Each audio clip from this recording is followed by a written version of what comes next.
ദുഃഖവെള്ളിയാഴ്ചയൊക്കെ കഴിഞ്ഞു. പക്ഷെ ദുഃഖവെള്ളിയാഴ്ച കഞ്ഞിക്ക് കിട്ടുന്ന കുന്നംകുളം കടുമാങ്ങ കറി, അത് എൻ്റെ റീൽസൊക്കെ കുറേ കണ്ടായിരുന്നു ഈ അടുത്ത സമയത്തൊക്കെ. അപ്പോൾ നമ്മുടെ ഫ്രണ്ട്സിൻ്റെ ഗ്രൂപ്പിൽ ഒരു കുന്നംകുളത്തുകാരി ഉണ്ടായിരുന്നു. അപ്പോൾ ആൾ അത് കണ്ടപ്പോൾ ഞങ്ങൾക്ക് വേണ്ടി അത് ഉണ്ടാക്കി കൊണ്ടുവന്നിട്ടുണ്ടായിരുന്നു. ദുഃഖവെള്ളിയാഴ്ച മീസ്റ്ററൊക്കെ കഴിഞ്ഞു കേട്ടോ. അപ്പോൾ നമുക്ക് വേണ്ടി അത് ഉണ്ടാക്കി കൊണ്ടുവന്നു, നമ്മളത് കഴിച്ചു.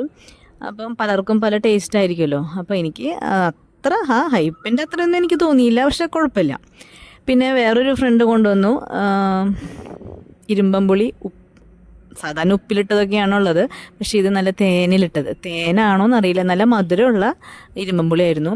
അപ്പോൾ ഇച്ചിരി പുളിയും മധുരവും ഒക്കെ കൂടിയായപ്പോൾ നമ്മുടെ പണ്ടൊക്കെ കിട്ടും പുളിയിഞ്ചി എന്ന് പറയും, പുളിമിഠായി, അതിൻ്റെയൊക്കെ ഒരു ടേസ്റ്റ്. പുളിയിഞ്ചി അല്ല കേട്ടോ, പുളിമിഠായി. അപ്പോൾ അത് ആ ഒരു ടേസ്റ്റാണ് എനിക്ക് ഫീൽ ചെയ്തത്.